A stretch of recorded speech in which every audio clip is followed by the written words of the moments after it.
what I was taught versus like what I'm trying to become and like what that internal battle is. And I think bringing people who are close to me, who aren't where I'm from, it's important for me to see, for them to see like where I'm from. So. Yeah, it's an interesting subculture that you come from. Yeah, no, it is. And I love every bit of it, to be honest with And you. what I've seen is like white people, they think they understand what the problems are, but they've never been down there. They don't really know what it's like to grow up. Yeah, and I wonder, a lot of it makes me think about, even if they did see it, how much would they actually really still understand? Because you have to really live it and experience it to understand what the mental is of someone who grows up here and sees the different things. Because I think growing up here, you don't really know what you're going through while you're there. And for me, it wasn't until I left to college and came back on my first spring break where I was like, damn, I grew up here. That's when my eyes really opened, because when you're here as a kid, you're a product of your environment. You know what I'm saying? And like, you just kind of go with the flow, and seeing, gang banging and prostitutes and fighting and, people stealing or toxic relationships or the way that people speak to each other, it's normal because it's all that you really know. Since I was a kid, I'm from Inglewood. Well, when I say I'm from Inglewood, I was born in Inglewood, but we never stayed in one spot. Like, we always moved around. Like, my parents did a good job of putting us in areas that will keep us as safe as possible given the circumstances that we were in, So I was born in Inglewood, and like seeing a bunch of stuff in that house through my parents, and them dealing with their relationship. Like, my parents had me young. Like, my mom was 15 when she had me. And it was just interesting to see like how, now that I look at it now as a grown adult, it's fascinating to try to put myself in my parents' shoes, given the resources that they had and given the skills that they did or didn't have due to the lack of resources and teachers and parents that they didn't have. Did you have both parents? I did. I had my mom and my dad.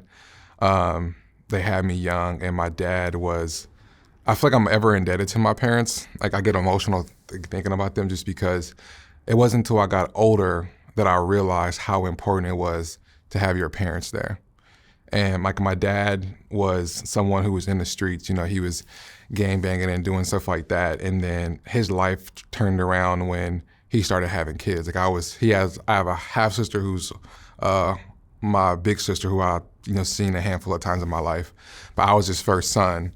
And then that's when he tried to slow down from being in the streets and tried to turn his life around. But, when you're in the streets for that long, and that's kind of like your community and your family, it's hard to leave that family where you found like love, which for a lot of people out here is gangs, because they don't have that love in their homes. Right. And then my dad had his second son, my little brother, and that's when he was like, okay, I really got to step away. And that's when he really slowed down. But for you to become an NFL player, he must have been in your life a lot as a kid. Well, yeah, I wouldn't even...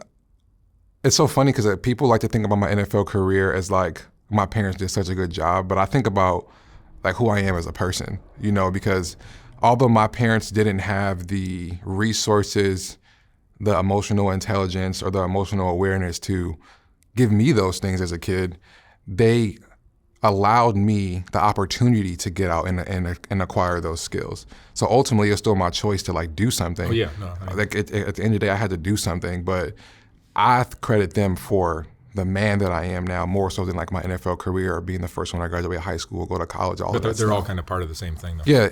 Yeah, I would say they are. It's just people always like to point at the NFL thing because it's like the pinnacle, whereas the NFL wasn't really even my goal as a kid. It just happened through my parents, and I think, I will say I worked hard. And in your life, in your 100-year, let's say your 100-year life, NFL is only a small speck in that. Yeah, 100%. If you play in the league for 10 years and you got 50 more years to live, and you had a whole life before that too. You know what I mean? And like, that's not something I really understood when I was playing, but I really understood it once I was done, and I had to face like the problems that I had to face to become the man that I am today. Tell me about your friends when you were growing up down there. Did they have dads? No.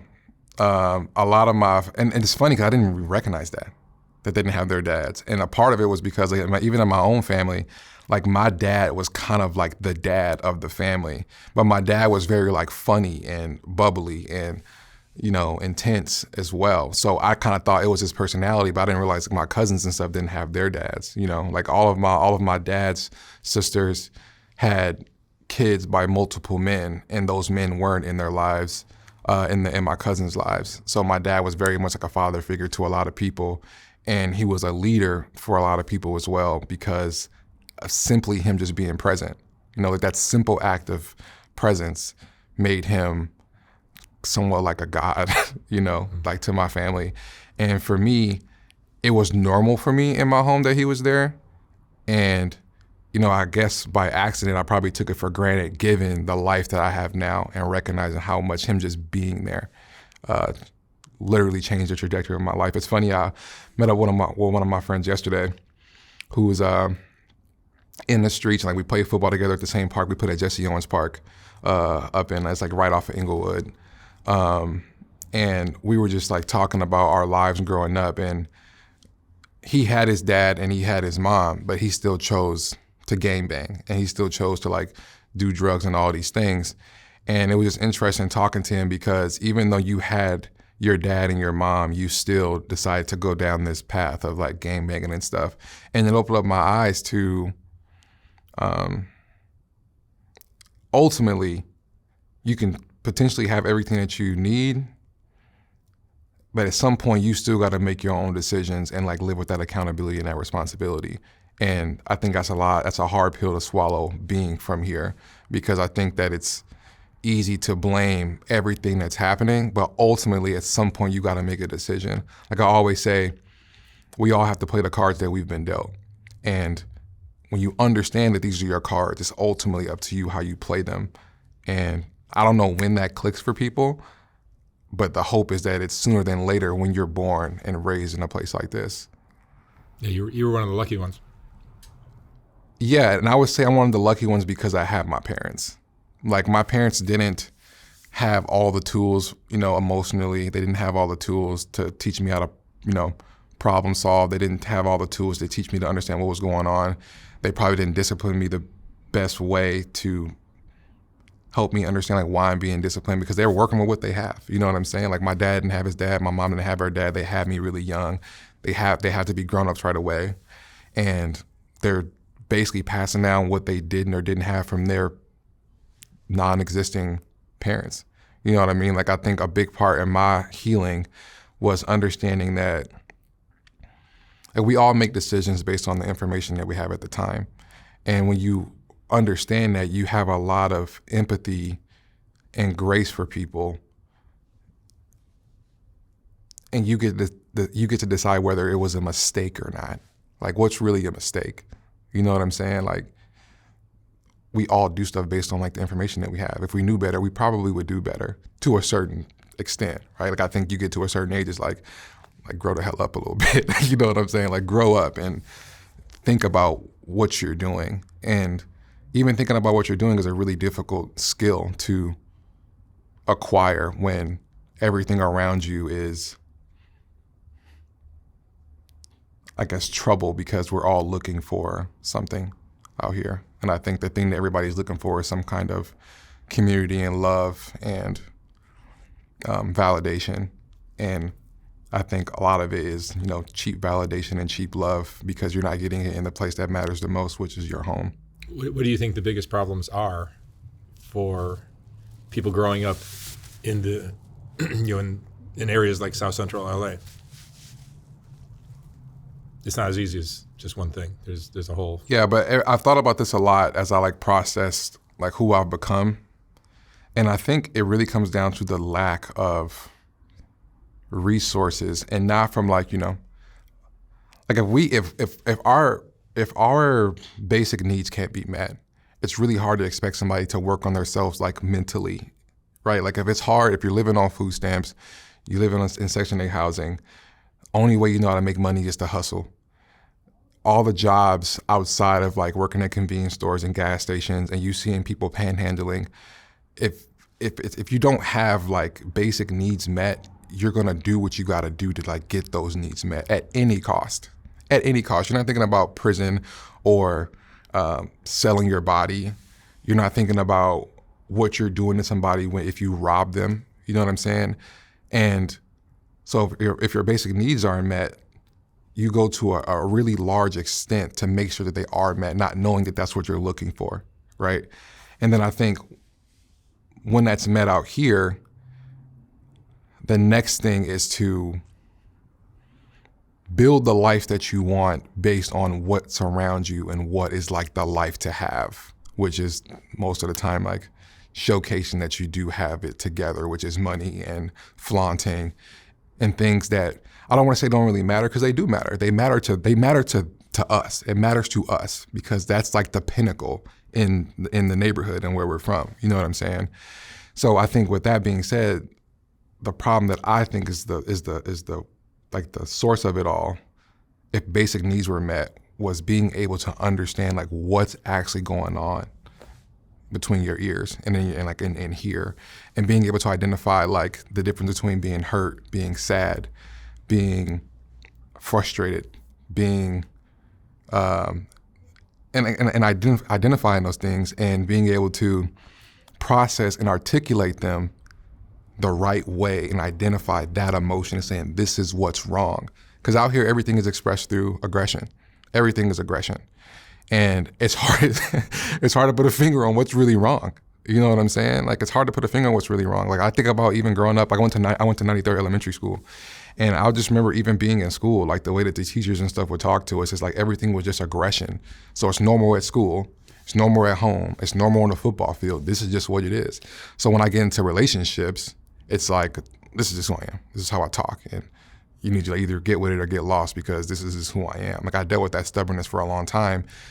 And I realized quickly, like, all right, something's not right. Like I gotta, like, if everybody's saying the same thing about you, like at some point you gotta look in the mirror and say, okay, it's me. It's not these other 100 people. So all that to say, I think it's like not being able to identify what's actually going on internally and just expressing it through aggression because it's all that we really know how to do.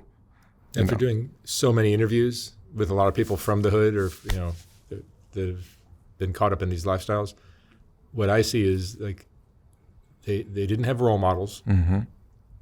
They probably didn't have a dad. The concept of long-term gratification is non-existent. It's Chinese. Yeah, doesn't make sense. Because when you think about, like, it's so funny. Like, I think about making it to the NFL, right? And for me, it wasn't until I was done that I realized that I've worked my whole life for it. Because when I was put into football was something that you did because it was a resource that was attainable where we're from. It's like football, basketball, music when I was a kid. And that's kind of like what you did. And football, we weren't like troubled kids, but we're not, like it's right out when you walk out the door, it's right there. And football was a way to to drop the percentage of you getting in trouble down. Like you're too busy with practice and everything else. Yeah, but just depending on like if your dad isn't there, you'll make time to get in trouble. Like when you're a kid, you're not training like an NFL player. You still got school, you got practice, and then you have free time.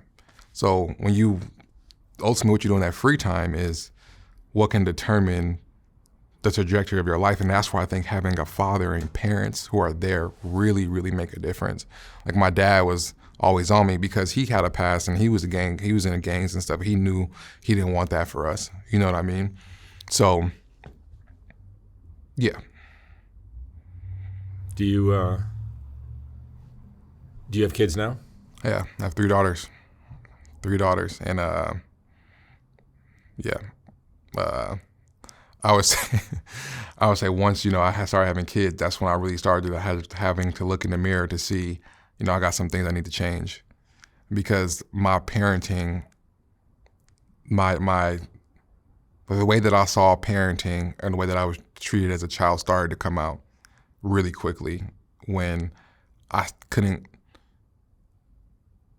stop my daughter from crying when she was a baby, or realizing that the question that my daughter's asking me is just a question of curiosity and I'm taking it as a challenge. It's like, no, she's 3 and she's just genuinely curious. She's not challenging me. So like looking in the mirror, like having kids have me really, really look in the mirror to be like, all right, I love this little little being with everything, and for some reason I can't shake this negative, aggressive approach to a question out of curiosity, or she's sad, and for some reason her sadness is hurting me, and I'm expressing it through an aggressive way that she can't be like that. It's like, what the hell's going on? You know what I'm saying? And that's when I had to like dig internally to figure out, okay, what is actually going on? And that's where I started to learn about feelings and emotions and how they're all very different, but they all like can easily get blended together. And it's such a dangerous thing if you're not able to identify them, because ultimately that's what's going to determine the health of your relationships, because ultimately you're trying to get healthy within yourself. And that's a really dark space to be in, but it's a space that I think everybody has to be in, especially being from here, knowing that we only have, X amount of skills to express how we're feeling. Like, I don't even think like we're expressing like it's saying about what you want, because everybody knows what they want. They want basic needs, but basic needs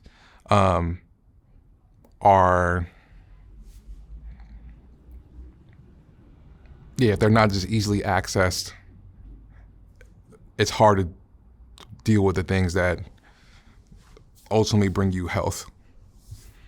So yeah.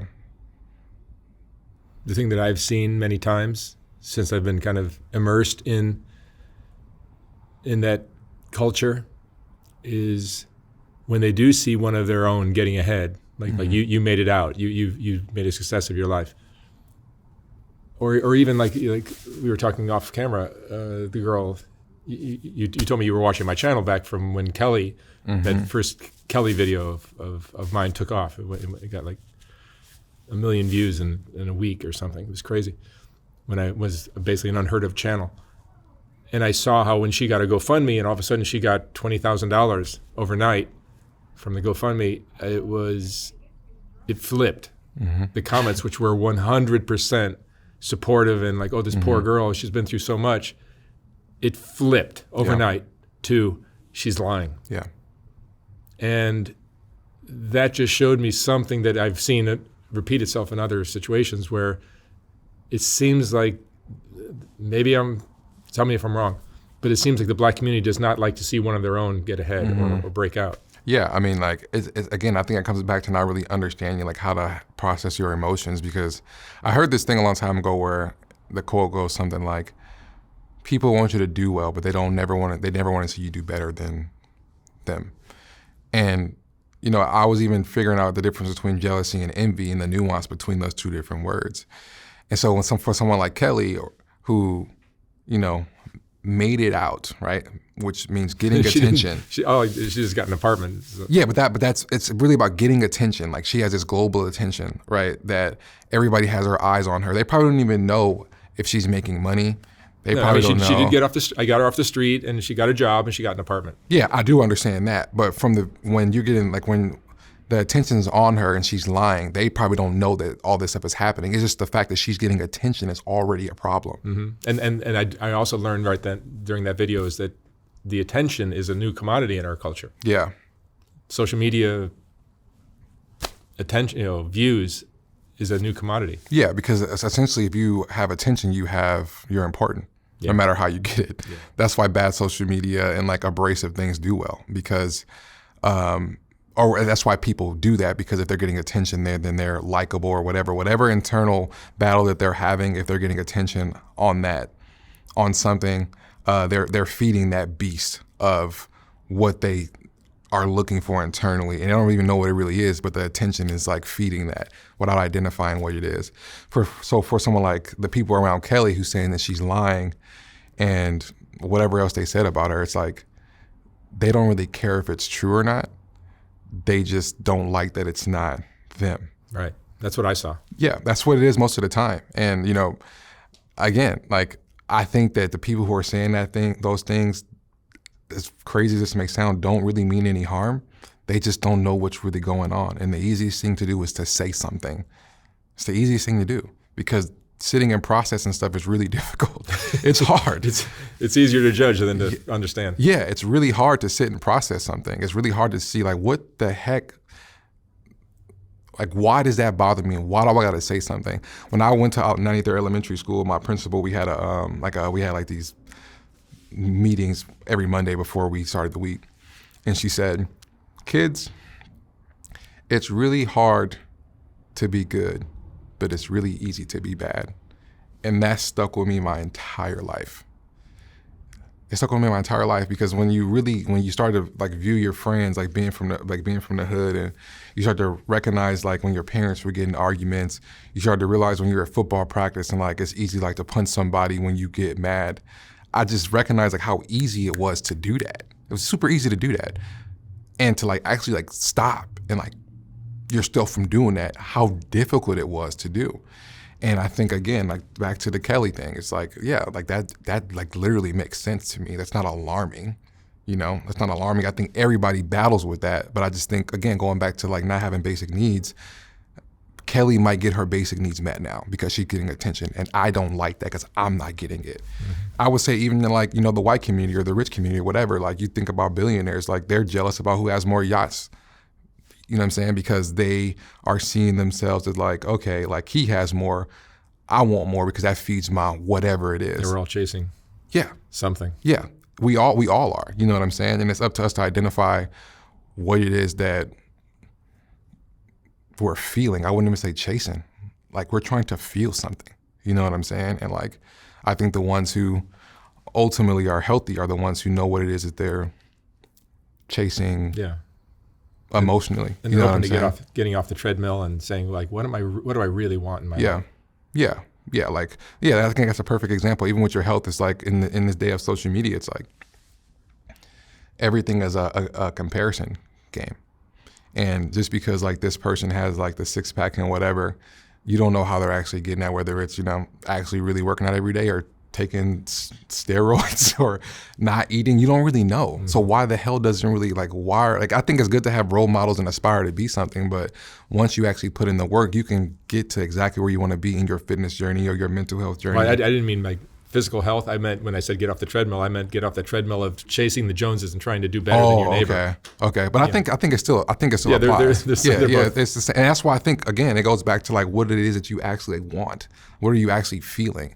Because whether it's like the treadmill analogy that you made or the literally me talking about like working out, it goes back to the same exact thing. You know, because of this project and other ones I've done, I've met so many different people from all these different cultures, and I've seen how some of the poorest people I've ever met are the happiest people I've ever met. And I've met some of my neighbors who are the wealthiest you'd ever want to meet. Mm-hmm. I would much rather be that poor couple. You think so? Yeah. They're happy.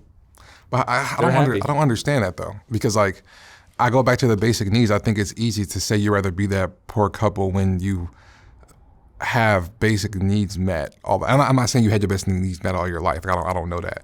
But when I think about when people say, well, people in Africa are like really happy, but they don't have anything. I'd rather be than to be rich. No, I mean, there's a point where the poor gets a little bit too much to handle. Yeah, so I guess it's like what I'm calling poor is probably not what you're calling poor. So what would you call poor? Just somebody who's got they've got their needs met, they've got their job, they got roof over their that's head. fair. Yeah, okay. But they're not going to Aruba every Christmas, and they're not they're not driving an expensive car or anything like that. Yeah, or living in a mansion. Yeah. I mean, I agree with you there. You think that would lead to happiness, but what I've seen is it rarely does. Yeah, I mean, happiness is even an interesting thing. Like I think happiness really isn't a feeling. You know, I think happiness is more of like a sense of getting up and doing something, and you have to not really chase feelings, but you need to chase, again, like what it is that you are looking for. Having a purpose in your life. Yeah. I find makes you happy. Yeah. Because I think that, you know, I heard this in a book where the author says, no, what you aim at determines what you see. And that's something that I've really recognized, is that whatever I'm focused on, like whether it's a purpose or just like an idea that is positive and will bring me good, whatever, if I focus on that, all the things that kind of come around, I know what to throw off based on like what it is that I'm trying to hit. And if I have my eyes focused on that target, then I can make smarter decisions based on like the things that are offered to me, the streets, drugs, girls, anything like that. It's like I can decipher what it is that needs to be coming because I'm aimed at this target. When I started counseling, I've been going to therapy for like 6 years now. One of the things that I learned really early is like I was like really kind of cold, because my therapist told me that I have these blinders of like a horse, like I'm just like this. And with that, I'm focused on this target, which is really to stay out of trouble. It's like stay out of trouble, football, work hard, eat well, et cetera, et cetera. I ain't got time for nothing else. And that worked out well for me. Mm-hmm. Like I made it to the NFL, got drafted and all that stuff, but now I have all these other problems where I don't know what the hell I'm feeling. And I don't know how to understand my wife. I don't know how to understand my kids. There's always a price to pay. Yeah, there is, with everything. With everything. With everything. Even the focus and the drive. Yeah, 100%. And that's why, like when I watch the people on your channel and I look at my life, I'm like, I'm no different than these damn people. I'm no different than any of them. It's great that you can see that. Yeah, that's why I think what you do is beautiful, because we're all the same. We're all the same. And I think from the beginning, when I first started watching, when you said, you have your mom, you have your dad, never understood why you did that.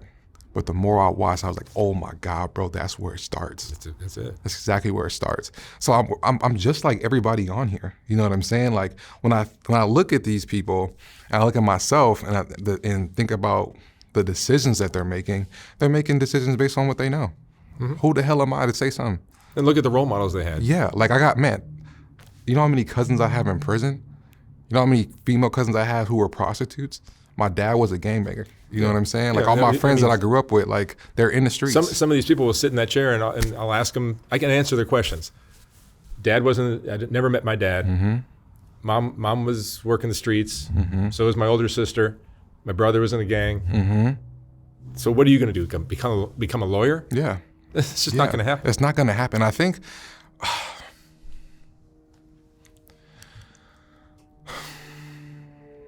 Yeah, it's not gonna happen. It's not gonna happen. And like that's the part that really, really sucks, is that it's not gonna happen. And the wealthy look at that community and they think, well, they're just lazy or stupid or whatever. I don't know what kind of judgments they make, but it's not. They don't seem to realize. And that's why I try to do these videos. That they don't see that. Like when I grew up, I had a neighbor who's a lawyer, had another neighbor who's a doctor. I had neighbors that like, I could do that, but I don't really think I want to go to school for 8 years. Mm-hmm. I could do this, but that seems too difficult. But then through my mom, I met somebody who was a photographer, and I think that worked for me. Mm-hmm. And that's what I pursued. And I pursued like photography the way you pursued football, just with blinders on. Yeah. And nothing wasn't going to let anything or anybody get in the way of that goal. Mm-hmm.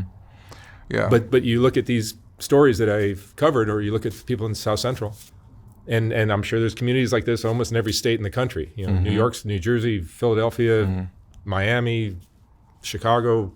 It's everywhere. I think that's one of the things that's frustrating for me, and it was really hard for me to accept at the same time, because a lot of me was, as in my early 20s, it was like I was naive to think that you can do it, stop making excuses. But as I got older and I realized the resources that we didn't have, and how having my dad and my mom changed everything for me. And I'm not taking away how hard I worked. I worked my ass off. I did. And like you said, it comes with its own problems. But when you think about having role models and seeing somebody who has done something different, that is successful, that is what's the term? Getting to something, it takes a while to get. You said the term earlier. Long-term gratification. Yeah, long-term gratification. That is not showcased at all. It's all about getting it now and doing whatever it takes. It seems to me that people in the hood are really focused on what's a quick lick. They want something to happen overnight. They want to get that money quick. Yeah. And whenever I see an opportunity to make money quick, I always pass on it and know that the way to make money is to do it slowly and steadily. If it's too good to be true, most of the time it's like that's exactly what it is. But nobody seems to get that. They don't understand how to handle money. Mm-hmm. That's why all these prostitutes that make $1,200 a night, they're all broke. Yeah. By the end of the night. Yeah, because I think again, it's not taught. It's not. I don't even want to say taught. It's not. You don't see it. You don't see it where we're from. Mm-hmm. It's just like you hustling. Mom and dad are working to go work and come home, and like you eat and you go to school and whatever. You go on the weekends. People are on the streets doing whatever. You don't. There's no models for that stuff. Mm-hmm. Like my mom drove buses all my life. I just saw her as like going to drive buses, and she came home. I didn't really understand that she was like working her butt off, doing the right thing to go to work and come home and pay the bills and feed us so we can go to school, play football, and come home and do it again. Same thing with my dad. Like in a sense, like is it long-term gratification? I think yeah, it is, because it's kind of like she's not doing anything bad, I guess. But clocking in and clocking out of work is not long-term gratification, where I'm from. Long-term gratification is hitting a pinnacle of however you see yourself, and the danger is you don't really even know how you see yourself. You're comparing it to the things around you. Like the prostitutes that you interview are always just fascinating to me. I'm just like when you ask them about and I'm not laughing at them. When you ask them about I'm doing this. What do you want to? You want to do something with this? And they go, yeah, I want to be a nurse. I want to do this and then be a nurse. I'm just like, well, I wonder how that. What's the thinking behind that? And I'm asking myself, is that what they wanted to be originally, and they still have this dream to be a nurse, but they're actually still doing this because it's easy?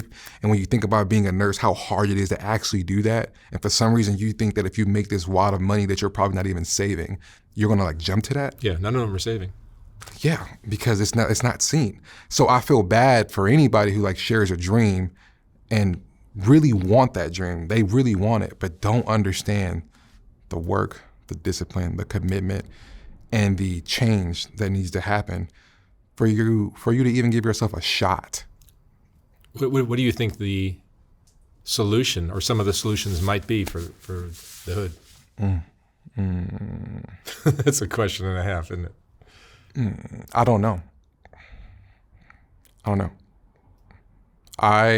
The education is going to become, it's going to have to be. I don't know if it's even education from a basic math, science, whatever, that they teach in school. Mm-hmm. We got too many problems around to be thinking about math and science and PE during middle school and high school, for sure middle school and high school. There's too many other problems going on outside of these gates, and where you guys are essentially just babysitters for us for a long time while our parents are out working. So I don't know if it's school. I think it's figuring out the resources that people need internally. Therapy really changed my life as an adult, and I can imagine what that would be like if parents had this stuff before they even had kids being from here. Because I think that if you have those things, it's easy. It becomes easier to make better decisions. You know what I'm saying? And to me, it starts there. How that happens, I have no idea. It always bothered me as a kid. I'd be sitting in school, and we're studying trigonometry or all these subjects that are just how is this going to apply to my real life when I get out of here? Mm-hmm. And instead, if they were spending some of that time in class studying how to handle money, how to interact with others, how to build self-worth, self-esteem, mm-hmm. how to get along with others, how to long-term gratification, all these kind of things. Mm-hmm. If they taught those kind of concepts, I think it would be much more interesting for these kids, because these are real life things you can apply to today, mm-hmm. and it would build better futures for everybody. When did were you asking yourself that in high school, grade school, high school? Yeah, see, that's crazy to me. But I've always been this weird thinker where I think for myself. I've always thought for myself. Mm-hmm. I didn't follow what everyone else was doing. Whenever I saw what everyone else was doing, I said, no, this is a red flag.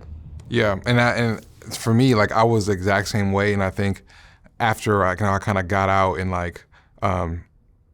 made it, there was this survivor's guilt that I have as why me? It's why is this happening to me? Not again, when I realized it was because of my parents, but also because of the work that I put in. But it could have easily been like, I could have easily been, you know, somebody like Johnny, or somebody like another guy that you haven't heard that I love is they call him like the Black Panther, like he just like can't die. You know what I'm talking about? Oh yeah, I can't think of his name. I can't think of his name. I'll look it up before we're done. Okay. I think about those people and how, like I said again, like we're literally all the same, and it's just being able to identify that. Yeah, it's do you see? I mean, hope is also another thing. I don't think any of these people growing up in that community had hope of anything. I mean, you're one of the few, but like for every guy that makes it to the NBA or NFL Mm-hmm. or Major League, whatever, there's thousands that don't. Mm-hmm. So they pursued that dream, but you're the one of the ones that made it. But for every Cedric, there's thousands that didn't make it. Mm-hmm. I guess I don't really understand the concept of hope, to be honest with you. Like when I think of hope, to me, hope like is something that is Little Jungle Boy. Little Jungle Boy. Yeah, that's his name. Yeah, Little Jungle Boy. Man, just took me a while. Oh man, he is like when I think about somebody like him, and it's like how talented and resilient and disciplined he is. And it's just all in the wrong place. If he took his talents and focused them on something else. Yeah, he will be, man, yeah. And be a CEO. Everybody's like that, though. Like, I think about Johnny, and I think about how smart he is. Mm-hmm. Like, his strategy to do things. I'm just like, he's smart as hell. The leader that he is. It's like, damn, dude. It's just in the wrong place. But he has it. Like, I think everybody's born with those things, and whether they do it, I mean, if they do it in a negative way, obviously that's not the best. I think everyone is born with some great talent. 100%. And you either apply it towards something worthwhile, or you waste it on the streets or on something else, and it gets. You know. It's hard to like when you said like to waste it on the streets. It's like it's hard to understand. I mean, for the word waste, I think that's actually the right term. But it's like, what do you do when it's all that you have? You know what I'm saying? Like, when you are in the streets and the streets are all that you have, and you're making a life for yourself, even though it comes with consequences like anything else. Like, one consequence on the good side is like, you know, you get a raise. The other good thing, the good on the other side, or the bad on the other side, I guess, like you're gonna go to prison if you get caught. You know what I'm saying? So everything has that. So it's like, it's just unfortunate. What I find an interesting concept, and it's a controversial one, is here on planet Earth, you look at the animal species. I mean, Mother Nature is what it is. It is what it is. You can't deny that. And the lion eats the antelope, and the antelope dies, and the kids don't make it, or they starve, or whatever, or the parent loses a child, or whatever, and that's just the way nature goes. The hawk eats the rabbit, and the rabbit's gone. Who's to say that humans aren't, you know, governed by the same laws of nature, where some of us are going to thrive and survive, and our kids are going to go to college and do great things, and others of us will never make it out of high school, and they're going to go to the streets and struggle. Yeah, that's really hard to think about, because I think humans, like we have conscious, right? Like we want everyone to be we have to get the soccer mind. trophy, and everyone gets a and that's just not going to happen. But I think to think that people can't have like their basic needs met, or like feel safe. Like I think that should be something that should be taken care of. Like that it should be okay. But the fact of the matter is, it's not, because of the systems that are in place and like just how it's designed. So I think there is kind of like this circle of life when it comes to humans. But I think that it could be changed. Like it can be changed as an individual, but also as a society. It'd be really beautiful if as a species we could improve it for some. But you know, the United States is pretty lucky, because you go to other parts of the world, everyone is living below what U.S. would call the poverty level. Yeah. It's worse elsewhere. Yeah. I'd be really interested to like see it in other places, because even like being from here and going to different hoods, like in different states, it's like it's different. It's a different set of rules there. You know what I mean? Like in Florida, like their gang culture is all based on towns, right? Like Palm Beach County, Miami, whatever, where out here, it's like you cross the street, you're in a whole nother hood.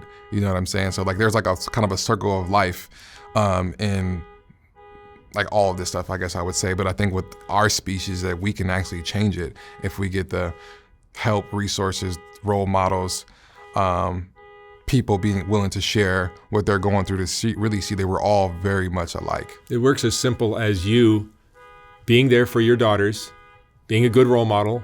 They're going to grow up and see what a father or a man should be like in their father. Mm-hmm. And when they find a guy to marry or a partner, they're going to choose better. Yeah, and I think when I think about being a father, it's like, you know, I think about the days that my daughters are going to be married one day, and like how I was like essentially their template on like how they should choose a man. That's exactly what you are. And it's like, and you have daughters, like your daughters are older. I have 2 daughters, yeah. At some point I know like, well, my daughters have to like go on, like make their own decisions. I gotta like let them go. And whatever it is that they do is on them. Yeah. And it's like, for some people, that happens a lot earlier. Like you're out and doing your own thing and nobody told you to do it, but you have to. Yeah, you had to figure it out at 14. Yeah, exactly. And like, that's what I think happens a lot out here. I've interviewed some girls like that. They're working Figueroa Street at 13, 14. Yeah. They didn't have the luxury of seeing what their dad was doing. They don't even know who their dad is. I think another thing that I want to touch on is, you know, I'll talk about like making it out, right? And I don't want it to feel like,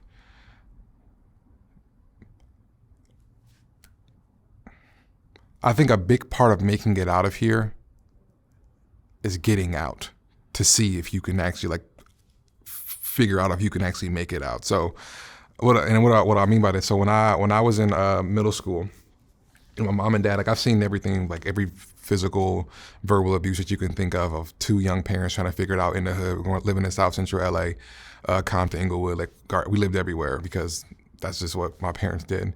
And on the day of my 8th grade graduation, we were homeless at the time, and I was living with my mom's mom. It was me, my sister, and my brother, and my mom and my granny's house. We lived on like 66 in Maine, and we were living there. My dad was living with his mom because my granny's house was so small that like we all couldn't fit in there. And every weekend, my mom would leave for like a few months, and she'd be like, "Yeah, I'm going out to Vegas, and like I'm going to go gambling." I'm like 15 or 14. I'm like, "Yeah, whatever. Like I'm gonna go do my thing and hang out with my friends." I graduate. Walk the stage, come back to my granny's house, sitting in the back end of this little room, and my mom goes, "CJ," CJ's my nickname. I'm a junior. She goes, "CJ, you need to make a decision. You either coming with me or you staying with your dad." I'm just like, "What are you talking about?" She's like, "You gotta just make a decision." I'm like, "All right." I was like, "I'm just gonna stay with my dad because I don't think we should just leave him." You know what I mean? She drove off for like 20 minutes. I guess I got scared, and I called her to come get me, came and picked me up. We drove like an hour and a half to a city called Palmdale, to a 3-bedroom, fully furnished house in Palmdale. And like, this is like gonna be like our new life. And we left my dad behind because they had their own problems that she was just over. And this was like her way of getting out. Excuse me? How old were you? I was in 8th grade, so what, 14, okay. 14, 15? Yeah. So now I'm out in a city called Palmdale, and this is like my first out of the hood, right? And I'm out there for my freshman year. I went to a school called P. Knight High School, and I'm just getting in trouble. Like the stuff isn't leaving me. Like I'm fighting and getting in trouble. Almost got expelled a couple of times. And I was getting in so much trouble that my mom was like, you got to get up out of here. You got to go with your dad. And ultimately, like she gave me a chance to stay, but I was like, no, I need to like go with my dad because I need to think for myself, like this isn't the right path for me. I've seen this happen way too many times, so I need to do something. So I go back with my dad, but my dad's not living in LA anymore. He's living in a place called Bombay Beach, California. Yeah, and it's not what you think it is when you hear the name. It's a 4x4 block town, middle of the desert, probably 45 minutes away from Mexico, way, way south. And I'm there. Only people who live there were retired like Army veterans, drug addicts, and my dad. And that's where I lived the last 3 years of my life, in like isolation, by myself, sitting with that stuff with me and my dad, getting up at 4:35 in the morning to catch the bus to take like an hour drive to school, living with predominantly Hispanic, like going to school with predominantly Hispanic Mexican culture. And that's where like, that was my way out. But some would argue that that may be harder than being in the hood, right? Like for you, like when we're done with this, like look up Bombay Beach and you won't believe it. Like it's not anything that like you can like really paint in your head.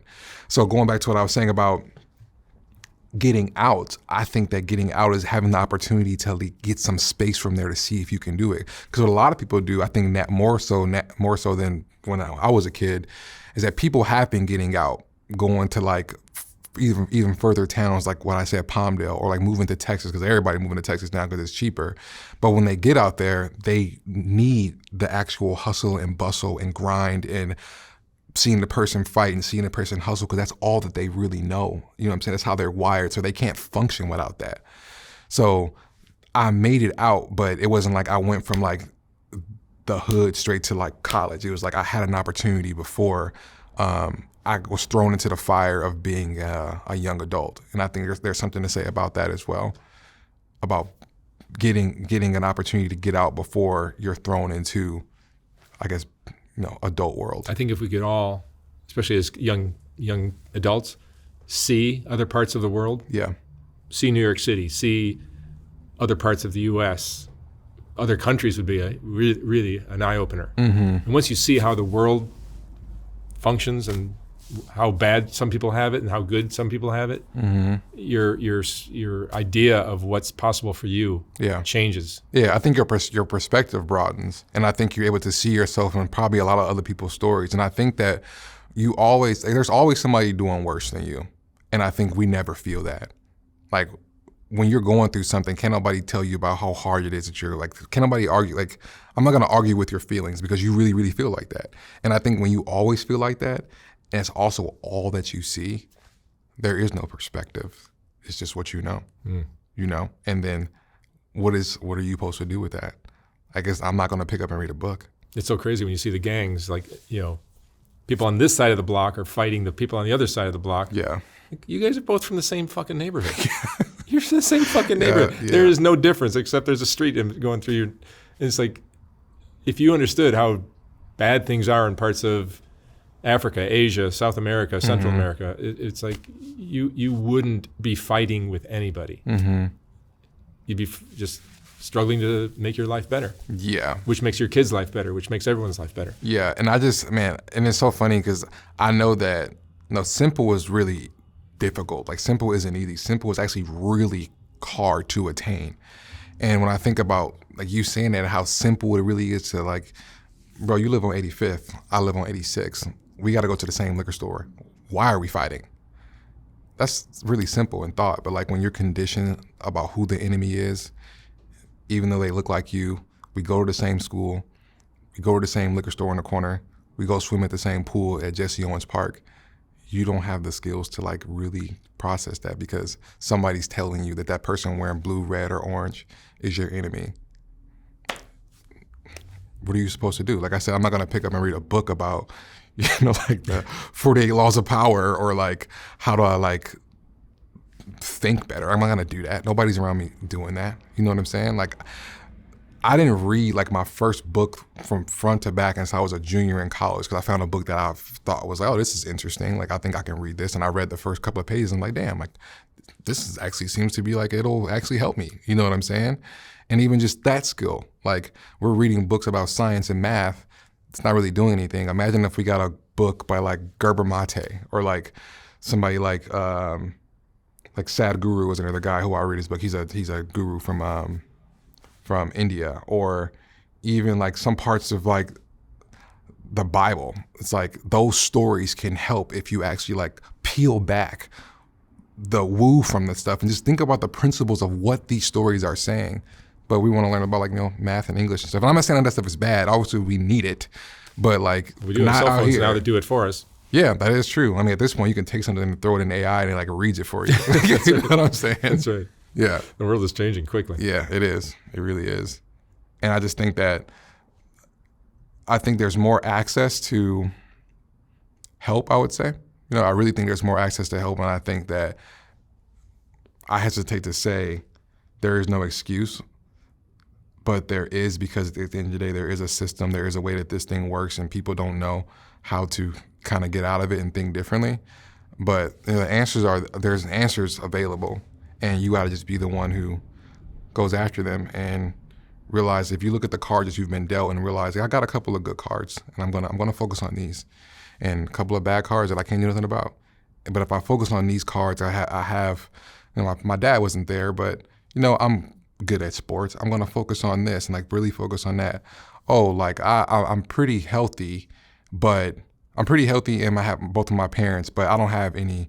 My environment sucks, and we live in a 1-bedroom apartment with 4 of the siblings. Yeah, that kind of sucks, but you have these 2 other things going for you. So focus on those things. Don't look at the 2 bad cards that you have. Focus on the one. If it's one, just focus on that one. And I think that changes the game, because again, I think it gives you something to aim at. And if you can aim at that and put blinders up and focus on that, I think it becomes easier to know what it is that you should and shouldn't do. And again, it's easier said than done for sure, but I would much rather be on this side than the other side. Yeah, but you worked hard to get there. I did, and I don't take that away from myself at all. Like I do honor how hard that I've worked, but I'll never forget like how important it is that my parents were there. Like I don't take that for granted at all. Like I think about my parents and I get emotional about what they did, because I know that they put their blinders up too. And the things that they deal with now that we're all adults, they're dealing with that at 40, 50 years old, where it's like they're kind of like children in a sense of how they process things, because they didn't have time to do that. And even if they did have time, they probably didn't have the people or resources to even do it.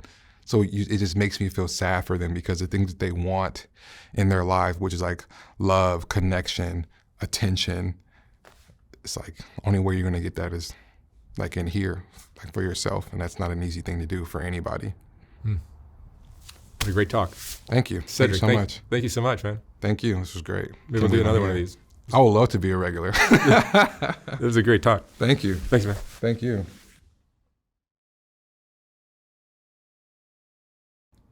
When I was designing the first Soft White Underbelly book, I realized that there were so many great portraits that weren't going to make it into that book.